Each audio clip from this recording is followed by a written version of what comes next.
असद हर रोज अपने भाई फैजान को मेरे अंदर डालता हुआ देखता था और खुद को अपने हाथ से सुकून देता। एक दिन असद मेरे कमरे में आया और मेरे साथ, मेरा नाम अरोज है, मैंने पढ़ाई मुकम्मल की तो मेरे लिए तरह तरह के रिश्ते आने लगे, क्योंकि मैं शक्ल और सूरत में बहुत ज़्यादा खूबसूरत थी और साथ ही साथ बहुत पढ़ी लिखी थी। मुझे नौकरी नहीं करनी थी, सीधा शादी करके घरदारी ही करनी थी, क्योंकि मैंने पढ़ाई किसी नौकरी के घर से नहीं की थी। अम्मी को मेरे लिए आसानी से कोई रिश्ता पसंद नहीं ना आता।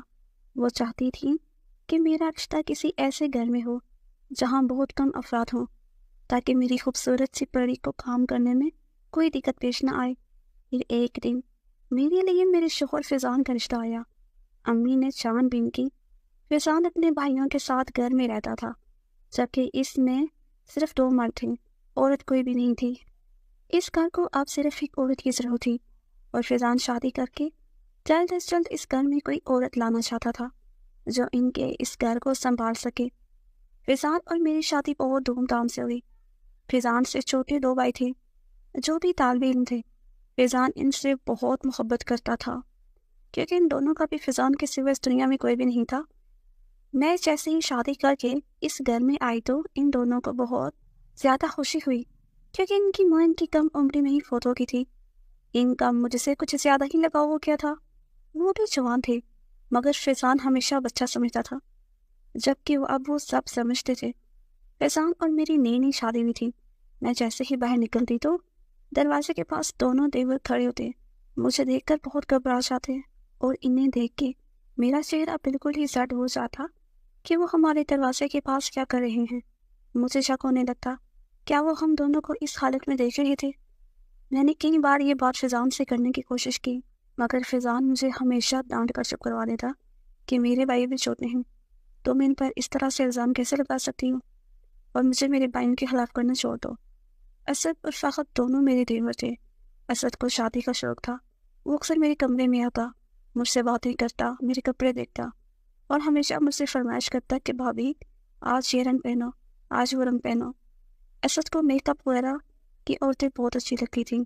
वो हमेशा मुझे मशवरा देता कि भाभी आप ही मेकअप किया करो, मेकअप औरतों पर बहुत अच्छा लगता है।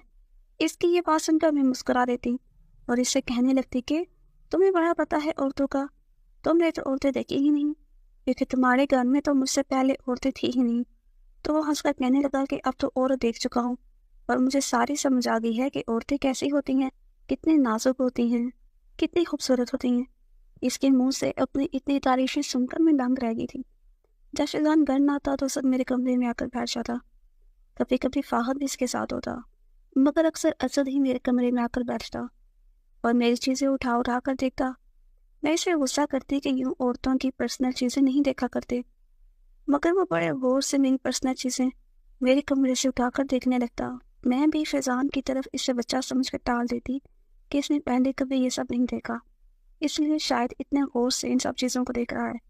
रात को जब फैजान आए तो वो मेरे लिए बहुत सी खाने की चीज़ें लेकर आए। हम दोनों ने मिलकर खाना खाया। असद और फाखद भी घर पर मौजूद थे। फैजान ने मुझे कहा कि तैयार हो जाओ, कहीं बाहर चलते हैं। मैं खुशी से तैयार होने लगी। असद मुझे बहुत गौर से देख रहा था। हम दोनों बाहर आइसक्रीम खाने चले गए। जब वापस आए तो फैजान बहुत थक चुके थे। वो अपने कमरे में सोने चले गए, मगर मुझे यूँ महसूस हुआ जैसे असद फाखद के कमरे से मुझे कुछ अजीब सी आवाज़ें आ रही थीं। मैंने दरवाजे पर कान लगाया, जैसे किसी के गड़हाने की आवाज़ें आ रही थी। मैं तो चौंका रह गई। मेरे दिमाग ने काम करना छोड़ दिया। इनके कमरे से इस तरह की आवाज़ें कैसे आ रही हैं। इतने में फैजान ने मुझे बुलाया तो मैं जल्दी से इनके पास लगी। फैजान ने मेरे साथ सब कुछ किया। रात काफ़ी गहरी हो चुकी थी। फैजान का तो मुझसे मन नहीं बढ़ रहा था। वो छोड़ने का नाम नहीं ले रहे थे। हम दोनों आपस में बातें भी कर रहे थे और खूब सारा प्यार भी कर रहे थे। अचानक मुझे प्यास की शिद्दत महसूस हुई। फैजान भी अब सोने लगे तो मैं जग उठाकर पानी लेने चली गई। जैसे ही मैंने दरवाज़ा खोला तो मेरी जान निकल गई, क्योंकि बाहर दरवाजे से लगकर असद खड़ा था। वो हमारी सब प्राइवेट बातें सुन रहा था। मैं इसे देखकर हैरान रह गई। वो मुझे देखकर जल्दी से अपने कमरे में चला गया। मुझे अब इसके किरदार पर शक होने लगा था। मुझे लग रहा था कि वो ठीक लड़का नहीं है। मैं पानी लेकर इसी टाइम चली गई थी। अगले दिन फिर मैंने फैजान को ये सब मालूम सुनाया कि रात को जब मैं पानी लेने गई तो उससे तुम्हारे दरवाजे के बिल्कुल करीब खड़ा था। उन्होंने फिर मुझ पर गुस्सा किया कि तुम मुझे میرے بھائیوں کے لیے پسند کر رہی ہو؟ مجھے تمہاری باتوں پر ذرا بھی بھروسہ نہیں ہے۔ باہر جہاں سے نکالی وہیں دفن کر دو۔ میں تمہارے کہنے پر اپنے بھائی کو کچھ نہیں کہوں گا۔ مجھے حیرت تھی کہ ان کے بھائی اتنی کم عمری میں اتنے آگے جانے کا سوچ رہے ہیں، مگر فضان کو تو جیسے پرواہ ہی نہیں لگ رہا تھا۔ اگلے دن کچن میں سب کے لیے کھانا بنا رہی تھی۔ فضان جلدی جلدی ناشتہ کر کے آفس کے لیے روانہ ہو کے تبھی فہد بھی تیار ہو چکا تھا۔ اسد جلدی سے کچن میں آیا اور مجھ سے باتیں کرنا شروع ہو گیا۔ بھابھی آج تو آپ کے چہرے پر بہت نکھار ہے، کیا بات ہے؟ رات سمندر میں ڈبکی لگائی ہے جو چہرے سے لال ہی نہیں اتر رہی۔ اس کے اس طرح کے بول چال سن کر میں گھبرا گئی اور جلدی سے وہاں سے چلی گئی۔ دونوں نے ناشتہ کیا اور دونوں کالج کے لیے نکل گئے۔ ان کے آنے میں بھی بہت سارا وقت پڑا تھا کہ اچانک میں نے اسد کو گھر آتے دیکھا۔ میں گھبرا کر رہ گئی کیونکہ گھر میں اکیلی عورت تھی۔ گھر میں اس وقت فضان بھی نہیں تھا۔ میں اپنے کمرے میں لیٹی ہوئی تھی۔ اسد آ کر میرے ساتھ بیٹھ گیا اور کہنے لگا، بھابھی میرے لیے چائے بنا دیں، مجھے سر میں بہت شدید درد ہو رہا ہے، میری طبیعت آج کچھ ٹھیک نہیں ہے، جس وجہ سے میں واپس لوٹ آیا ہوں۔ اور اسد کی گھر میں موجودگی سے مجھے الجھن ہونے لگی۔ مجھے بہت خوف محسوس ہو رہا تھا۔ اسد فاقت سے بڑا تھا۔ اسد کی آنکھوں میں مجھے ایک عجیب سے پیاس دکھائی دیتی تھی، جیسے وہ مجھ سے بہت کچھ کہنا چاہتا تھا مگر اپنے بھائی کے خوف سے کہہ نہیں پاتا تھا۔ مگر اب وہ پوری کوشش کر رہا تھا۔ میں بھی کچن میں چائے بنا رہی تھی کہ فضان واپس آ گئی۔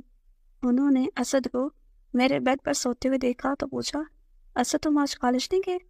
اس نے بتایا کہ مجھے سر میں درد ہے، بھابھی کے ہاتھوں کی چائے پیوں گا اب ٹھیک ہو جاؤں گا۔ فضان کو یہ بات سن کر اسد کا میرے لیے پیار دیکھ کر بہت اچھا لگا۔ مجھے حیرت ہو رہی تھی، فضان کو برا لگنا چاہیے تھا، وہ ہمارے بستر پر اس طرح لیٹا ہوا تھا، مگر ان کو الٹا خوشی ہونے لگی کہ میرا بھائی بھابھی کے ساتھ اتنا کلوز ہونے لگا ہے۔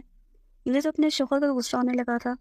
میں نے سب کو رات کو کھانا دیا، سب کھانا کھا کر سونے لگے۔ میں کچن میں برتن سمیٹ رہی تھی کہ پیچھے اسد آ گیا اور اس نے مجھے دونوں کندھوں سے پکڑ لیا تو میری چیخ نکل گئی۔ تو اس نے اپنے ہاتھ ہٹا دیے اور ہنسنے لگا۔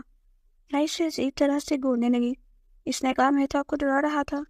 اس کا اس طرح سے مجھے چھوڑنا بالکل بھی اچھا نہیں لگ رہا تھا۔ میں جلدی سے سارا کام وہی چھوڑ کر اپنے کمرے میں چلی گئی اور طبیعت خراب کا بہانہ بنا کر سونے لگی۔ رات کو پھر سے جب میں پانی لینے کے لیے اٹھی تو یہ دیکھ کر میرے پیروں تلے زمین نکل گئی کہ اسد فاقت کے ساتھ ایسی وجہ نکال رہا تھا جیسے وہ کسی قسم کا سکون حاصل کر رہے تھے۔ اب میں مزید گھبراہٹ کا شکار ہونے لگی تھی۔ صبح جب اسد اور فاقت فضان کے جانے کے بعد ناشتہ کرنے آئے تو میری نظر فاقت کی گردن پر گئی۔ میرا شک اب یقین میں بدلنے لگا تھا۔ میں اسد کے کارناموں سے واقف ہونے لگی تھی کہ کس طرح کا لڑکا ہے۔ جب تک فاقت اسد ناشتہ کرتے رہے میں ٹیک لگائے فاقت کی گردن کو ہی دیکھتی رہی۔ میرے سامنے فاقت بیٹھا تھا اور اس کی گردن پر یہ لال رنگ کے نشانات دیکھ کر میری تو جیسے حیرت کی انتہا نہیں رہی تھی۔ مجھے اس پر بہت غصہ آ رہا تھا۔ مجھے حیرت تھی کہ فاقت اپنی وائف فضان کو اسد کے بارے میں کیوں نہیں بتا رہا۔ کیا وہ بھی اسد کے اس کارنامے میں برابر کا حصے دار ہے یا پھر وہ کسی مجبوری کے تحت خاموش ہے؟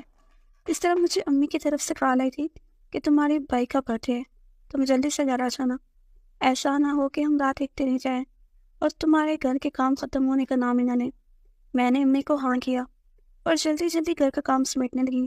دوپہر کا وقت تھا۔ میں نے مشین لگا کر کپڑے دھوئے ہی تھے۔ سارے کپڑے چھت پر تار پر لگا کر نیچے آ گئی تھی، جس میں چند جوڑے فضان کے تھے اور چند میرے۔ میں شام کے وقت تیاری میں کپڑے لے آنا بھول گئی تھی۔ امی کی طرف مجھے بہت لیٹ ہو چکی تھی۔ فضان میں سو چکے تھے۔ میں بھائی کے ساتھ گھر آ گئی تھی۔ واپس آ کر مجھے یاد آیا کہ میں کپڑے اوپر رکھ آئی ہوں۔ میں جلدی جلدی سے کپڑے لینے اوپر چلی گئی۔ مجھے اچھی طرح یاد تھا کہ میں نے کون سے کپڑے تار پر لگائے تھے، مگر ان میں اب ایک فضان کا اور ایک میرا جوڑا نہیں تھا۔ جبکہ آج موسم بھی نارمل تھا تو مجھے اتنا یقین تھا کہ کپڑے ہوا کے ذریعے کہیں بھی نہیں گئے ہوں گے۔ میں نے سوچا کل صبح چھت پر دیکھ لوں گی۔ میں جلدی جلدی سے نیچے اتر آئی۔ رات کے 12 بج رہے تھے۔ مجھے فضان اور فاق کے کمرے سے پھر سے وہی آوازیں سنائی تھیں۔ میں یہ آوازیں کئی بار سنتی تھی، مگر میں نے سوچا کہ کھڑکی سے جان کر دیکھوں۔ میں نے دیکھا تو پیروں تلے سے زمین نکل گئی۔ اسد نے فضان کا جوڑا پہنا ہوا تھا، جبکہ فاقت نے میرا جوڑا پہنا ہوا تھا، اور اسد اس کے ساتھ وہی سب کرنے میں لگا ہوا تھا تو فضان میرے ساتھ کرتا تھا۔ میں نے فضان سے کہہ کر اسد کی جلد سے شادی کروا دی، جس کے بعد وہ بھی سدھر گیا۔